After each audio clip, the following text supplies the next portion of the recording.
क्या कुछ ऐसी परिस्थितियां थी कि अगर चुनाव जीतते हैं तो हम तो सीएम की कुर्सी संभालेंगे और अगर हारते हैं तो फिर हमारा प्लान बी ये होगा? क्या ऐसा हो सकता है? देखिए, कांग्रेस ने ऐसा कोई प्लान नहीं बनाया कि वो चुनाव हारने के बाद क्या करेगी। कांग्रेस को पूरी तरीके से कमलनाथ के प्लान की बात कर रहा हूं कि अगर वो जीत गए तो मैं तो सीएम रहूंगा, उनको ये पता था, लेकिन हार गए तो ये प्लान बी होगा। क्या जो आप कह रहे हैं कि बहुत पहले से इसकी पटकथा लिखी जा रही थी, अगर इसको देखा जाए तो क्या ऐसा मुमकिन है?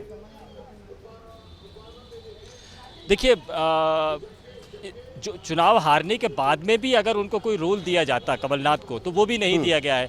कमलनाथ के बाद में, कमलनाथ के भले ही इसमें सहमति रही हो, लेकिन जीतू पटवारी और उमंग सिंघार को यहाँ पर अहम पदों पर बिठा दिया गया, नेता प्रतिपक्ष बनाया गया और प्रदेश कांग्रेस कमेटी का अध्यक्ष बनाया गया। लेकिन कमलनाथ को कोई अहम जिम्मेदारी नहीं दी गई। इसके बाद भी जब भारत जोड़ो यात्रा अगर राहुल गांधी के निकल रही है, वो मध्य प्रदेश में भी आ रही है, तो कोई रोल नहीं है। इंडी गवर्नमेंट के मामले में अगर दीगर नेताओं से चर्चा की जा रही है तो भी कोई रोल नहीं है, जबकि वो इस वक्त में खाली है और उनका इस्तेमाल किया जा सकता है। तो शायद वो ये सोच रहे होंगे कि मध्य प्रदेश की जिम्मेदारी से मुक्त करने के बाद में हाई कमान उनको अहम रोल देगा, तो और यदि नहीं मिला उन्हें तो शायद उनका वो शक पुख्ता हो गया होगा। आप बहुत पॉइंट की बात कह रहे हैं संदीप, क्योंकि देखिए यहाँ मध्य प्रदेश में कमलनाथ खाली है, उसके बावजूद उन्हें कहीं ना कहीं मेन रोल में नहीं लिया जा रहा। लेकिन अगर छत्तीसगढ़ में देख ले तो भूपेश बघेल एक्टिव है और उधर टीएस सिंहदेव भी एक्टिव है। तमाम चीजों में वो नजर आते हैं, दिल्ली का दौरा करते हैं, लेकिन कमलनाथ के साथ वो नजर नहीं आता है। ये बहुत पॉइंट की बात है। शिवम हमारे साथ है। शिवम, देखिए महेश भी हमारे साथ लगातार छिंदवाड़ा से जुड़े हुए हैं।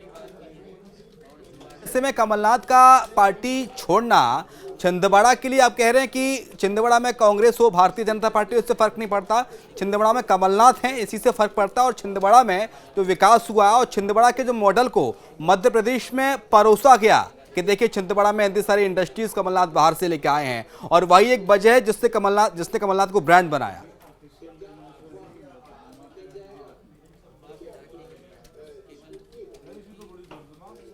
महेश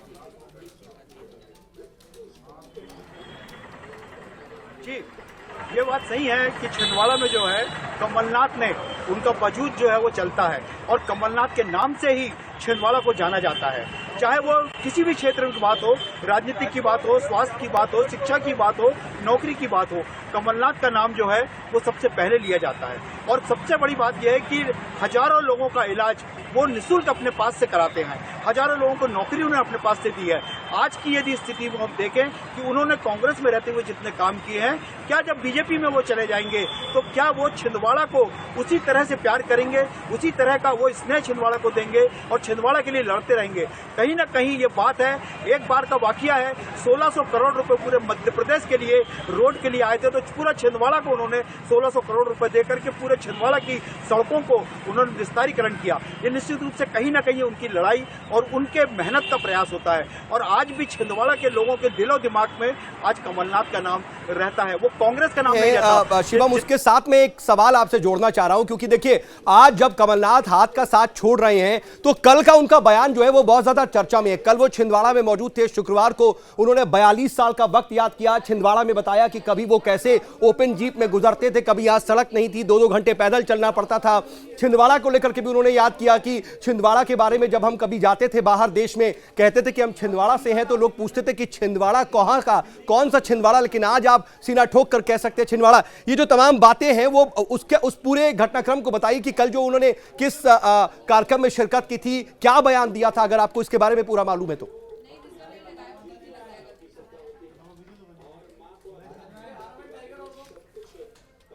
महेश, और लगातार वो अभी पिछले कई सालों से लगातार हर महीने छिंदवाड़ा आते हैं, 4-5 दिन का दौरा वो करते हैं और 4-5 दिन के दौरे करने के बाद वो लोगों से मिलते हैं, शाम के टाइम पे लोगों के सुख दुख में शामिल होते हैं और जब वो लोगों से चर्चाएं करते हैं तो कहीं ना कहीं चर्चाएं सामने आती है। और उन्होंने मंच से इस बात को कहा कि मेरा 42 वर्षों का जो सफर है वो मैंने छिंदवाड़ा को समर्पित किया है और लगातार मैंने पूरी अपनी जवानी जो है छिंदवाड़ा को समर्पित किया है। अब मेरे बेटे ने भी छिंदवाड़ा को ऐसा तो जिक्र करते हैं महेश, लेकिन अब की बार का उनका जो ये बयान था बड़ा माना जा रहा था कि पुराने सालों को वो याद कर रहे थे और वो इशारा भी दे रहे थे कल, लेकिन इसमें कितना इशारा था, कितनी हकीकत है, आगे क्या होने वाला है वो हम बताएंगे। लेकिन जीतू पटवारी, जिनके हाथ में इस वक्त मध्य प्रदेश कांग्रेस की कमान है, उन्होंने थोड़ी देर पहले इस पूरे घटनाक्रम पर क्या कहा है, जरा एक बार पहले अपने दर्शकों को वो सुनाते हैं, फिर हम आगे बढ़ते हैं।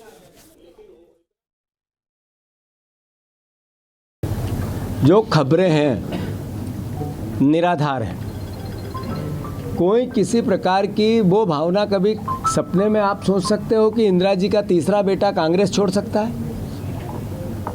कभी सपने में भी ये विचार आ सकता है कि अभी 2 महीने पहले जिनके नेतृत्व में हमने चुनाव लड़ाए कि कांग्रेस का कार्यकर्ता अपनी जान अड़ाकर उनको मुख्यमंत्री बनाने के लिए अपना सब कुछ निछावर करता रहा, क्या उनको छोड़ने की बात कमलनाथ जी कर सकते हैं?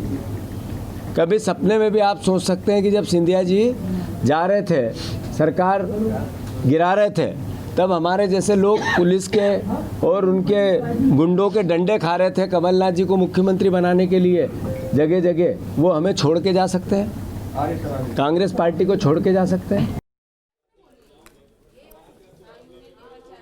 तो देखिए आखिर क्या कह रहे हैं जीतू पटवारी, इसको समझिए। और जीतू पटवारी या फिर कांग्रेस का इस वक्त कोई भी नेता यह मानने को तैयार नहीं कि 2-3 महीने पहले तक जिनके नेतृत्व में विधानसभा का चुनाव लड़ा गया, जो प्रदेश में कांग्रेस का चेहरा थे, वो कांग्रेस का साथ छोड़ करके सिर्फ साथ नहीं छोड़ रहे बल्कि बीजेपी में शामिल होने की कवायदे हैं।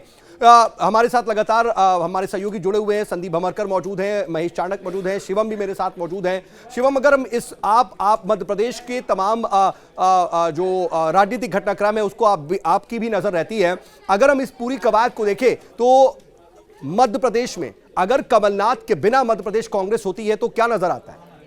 देखिए, कमलनाथ के बिना मध्य प्रदेश होती है तो मध्य प्रदेश में कांग्रेस का नेतृत्व तो रहेगा, जैसे कि जीतू पटवारी हैं, लेकिन ये युवा चेहरे हैं प्रदेश कांग्रेस के। बहुत ज़्यादा ज़मीनी स्तर पर ये कहें कि जीतू पटवारी की पकड़ ग्वालियर चंबल तक होगी, या जीतू पटवारी की जो पकड़ है वो छिंदवाड़ा तक होगी, या जीतू पटवारी की पकड़ रीवांचल साइड रीवा सतना की तरफ होगी, तो ये कह पाना बहुत मुश्किल हो जाता है। लेकिन कमलनाथ एक ऐसे नेता थे जिनकी पकड़ हर एक क्षेत्र में थी। बड़ी खबर इस वक्त साउथ आ रही है बालाघाट से, जहां पर मध्य प्रदेश में कई और कांग्रेस विधायक बीजेपी में शामिल हो सकते हैं। कमलनाथ के साथ भारतीय जनता पार्टी में शामिल हो सकते हैं कई विधायक। इसके अलावा विधायक विवेक विक्की पटेल भी भारतीय जनता पार्टी का दामन थाम सकते हैं। कमलनाथ के करीबी माने जाते हैं विक्की पटेल। बड़ी खबर देखिए साउथ, एक के बाद एक कांग्रेस के विकेट मध्य प्रदेश से गिरते हुए नजर आ रहे हैं और विवेक विक्की पटेल का नाम सामने आ गया। हालांकि ये शुरुआती रुझान है, जैसे जैसे बीजेपी की ओर ज्वाइन करने के करीब बढ़ेंगे कमलनाथ, उनके बेटे नकुलनाथ, एक के बाद एक कई दिग्गजों के नाम साउथ सामने आएंगे। और ऐसे में बालाघाट से विधायक विवेक विक्की पटेल का नाम सामने आ गया है। और देखिए ये तो महज शुरुआत है शिवम, ये शुरुआत है, क्योंकि अभी देखिए संदीप भी जिक्र कर रहे थे कि मध्य प्रदेश में अगर कांग्रेस की बात कर ले, चाहे वो कमलनाथ हो, दिग्विजय हो, या फिर इससे पहले सिंधिया थे, या फिर जीतू पटवारी, खेमे की बात होती है। अपने अपने खेमे से अपने अपने लोगों को चुनाव लड़ाया जाता है। और जाहिर सी बात है कमलनाथ की बहुत चली थी, क्योंकि उन्हीं के हाथ में ही पूरी कमान थी कांग्रेस की। और उनके खेमे के जितने विधायक हैं, ये मान के चलिए कि बामुश्किल 1 या 2 विधायक ऐसा होगा जो पार्टी के साथ अब इंटैक्ट रहे, क्योंकि अभी ये शुरुआत है। अभी आप दिन गिनते जाइए, लिस्ट जोड़ते जाइए, ना सिर्फ मध्य प्रदेश में बीजेपी मजबूत होगी बल्कि उसका जो कुनबा है, उसकी सीटों का जो संख्या है वो भी बढ़ती जाएगी। और देखिए जो आप बालाघाट से ये जानकारी दे रहे हैं, ये सिर्फ और सिर्फ एक पहला नाम है, ये आखिरी नाम नहीं है, ये याद रखिएगा। संदीप हमारे साथ जुड़े हुए हैं। संदीप देखिए, लोकसभा चुनाव से मुझे लगता है पहले मध्य प्रदेश के लिए सबसे बड़ी एक राजनीतिक घटना है। 29 की 29 सीट जीतने का संकल्प लेकर बीजेपी आगे बढ़ रही है और लोकसभा चुनाव से पहले ही उसके हाथ में अब 29 की 29 सीटें होने जा रही हैं। और ऐसे में जीतू पटवारी की जिम्मेदारी कितनी बढ़ पाती है, क्योंकि अभी अभी तो उनको प्रदेश की कमान मिली, अभी वो अपनी पकड़ मजबूत ही कर रहे थे कि इतना बड़ा डेंट मिल गया। क्या इस डेंट से कांग्रेस उभर पाएगी लोकसभा चुनाव से पहले, या मान के चलें कि लोकसभा चुनाव में कम से कम मध्य प्रदेश में एक डेड पार्टी के तौर पर सिर्फ नाम मात्र की लड़ाई लड़ेगी? देखिए, बहुत बड़ा सेटबैक है ये, और नामुमकिन है कि इस हताशा से कांग्रेस लोकसभा इलेक्शन तक उभर पाए। बहुत मुश्किल बात है ये। कांग्रेस की रणनीति का हिस्सा हुआ करते थे, ताकत दिया करते थे, और कमलनाथ इशारा करे उस रणनीति पर कांग्रेस दौड़ पड़ती थी। कमलनाथ वो लीडर है या वो अम्ब्रेला है, वो छाता है जिस छतरी के नीचे दिग्विजय सिंह, सुरेश पचौरी, विवेक तनखा और न जाने कितने सीनियर लीडर्स हैं जो आने के बाद में उनको गलत नहीं लगता था। वो इस छतरी के नीचे सुरक्षित और एकजुट महसूस करते थे। देखिए, इससे पहले भी कांग्रेस के बहुत सारे अध्यक्ष रहे हैं जिन्होंने कांग्रेस को एकजुट करने की कोशिश की है, और पीसीसी चीफ होने के बाद में उन्होंने विधानसभा का इलेक्शन लड़ा है। बहुत बड़े बड़े लीडर्स रहे हैं, लेकिन वो एकजुट नहीं कर पाए, कांग्रेस गुटों में बटी रही। ये पहली दफ़ा हुआ था 2018 में, जब 2018 के जून के लगभग में जब कमलनाथ यहाँ पर पीसीसी चीफ बनकर आए थे, तब सारे लीडर्स एक साथ आए, एक साथ इकट्ठा हुए और विधानसभा का चुनाव जीता। अब उनके जाने के बाद में, उनके ना रहने के बाद में मध्य प्रदेश के राजनीतिक विश्लेषक और हम और आप जैसे लोग ये समझते हैं कि कांग्रेस टूटी हुई और बिखरी हुई नज़र आती है। सिंधिया के बाद में भी कांग्रेस बहुत ज़्यादा एकजुट हुई थी, लेकिन वो एकजुटता दोबारा दिख पाएगी ये बहुत मुश्किल होगा, क्योंकि दूसरी पीढ़ी में भी आने के बाद में अलग अलग तरह के गुट हैं, ये आपस में खुद को स्थापित करने के लिए कितनी एकजुटता दिखा पाते हैं ये कांग्रेस में रहते हुए बहुत मुश्किल काम है, क्योंकि हर नेता की सलाह को आला कमान काफ़ी अहमियत देता है। तो चुनौती कांग्रेस के अंदर ही होगी। कमलनाथ जब नहीं रहेंगे तो रणनीति भी नहीं रहेगी, उनका मैनेजमेंट भी नहीं रहेगा, उनका पूरा ऑफिस स्टाफ अब ठीक है, कमलनाथ के लिए काम संदीप करेगा। संदीप, तो आपने कमलनाथ को एक बड़ी छतरी बताया जिसके नीचे सभी आ जाते थे, लेकिन अब मध्य प्रदेश को तो छोड़ के कमलनाथ जाएंगे नहीं। अगर बीजेपी में शामिल होते तो भूमिका क्या होगी, मध्य प्रदेश में कितना एक्टिव होंगे और वो किस छतरी के नीचे आएंगे, ये भी तो बड़ा सवाल। क्योंकि हमने देखा बीते दिनों जैसे ही इसकी लेकर के अटकलें थी तो कैलाश विजयवर्गीय समेत बहुत से नेता थे जो तल्ख टिप्पणी कर रहे थे, बासी फल तक कहा जा रहा था कमलनाथ को। और केंद्रीय नेतृत्व अगर फैसला लेता है तो जाहिर सी बात है बीजेपी एक कैडर बेस्ड पार्टी है, केंद्रीय नेतृत्व का वो जो फैसला होगा उसको मानेगी। लेकिन क्या इतना आसान होगा वहां पर सारी सेटिंग बैठ पाना, सबके साथ सामंजस्य बिठा पाना, और वो छतरी कौन होगी जहां पर कमलनाथ उसके नीचे आएंगे? देखिए, छतरी तो भाजपा की होगी, क्योंकि भाजपा में फिर कोई दूसरी छतरी की गुंजाइश रह नहीं जाती है। ये बात अलग है कि कमलनाथ की छतरी के नीचे जो अकेले विधायकों की संख्या ठीक है, मैं संदीप मैं आ रहा हूं आपके पास, इसी सवाल के साथ आऊंगा, इसका जवाब पूरा कीजिएगा क्योंकि चिंतामणि मेरे साथ जुड़ चुके हैं। चिंतामणि मालवीय हैं जो कि बीजेपी के पूर्व विधायक हैं, वो हमारे साथ इस वक्त जुड़ चुके हैं। चिंतामणि जी, ये जो घटनाक्रम है उसको किस तरह से अब देख रहे हैं और बीजेपी के लोग इसको किस तरह से समझ रहे हैं? मध्य प्रदेश में बीजेपी के लिए ये अच्छा है या फिर थोड़ा मुश्किल होगा एडजस्ट करना? देखिए, सबसे पहले तो थोड़ा सा आप मेरा डेजिग्नेशन ठीक कर लीजिए। मैं पूर्व सांसद हूँ और वर्तमान विधायक पार्टी का प्रदेश उपाध्यक्ष। जी, माफ कीजिएगा, पूर्व सांसद हैं आप और वर्तमान विधायक हैं। जी, बिल्कुल ठीक।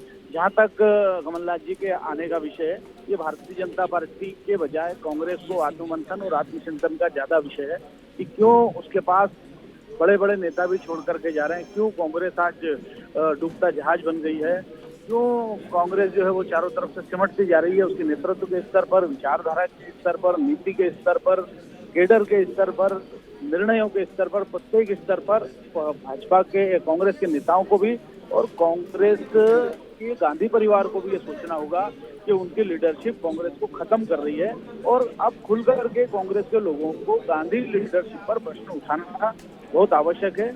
और कांग्रेस के आत्ममंथन का विषय, जहाँ तक भारतीय जनता पार्टी का सवाल है, जो भी भारतीय जनता पार्टी, हम एक लोकतांत्रिक पार्टी है और हम तो हर किसी का स्वागत करते हैं। हमारे जो है आंगन खुला है सबके लिए, वो कोई विषय नहीं है।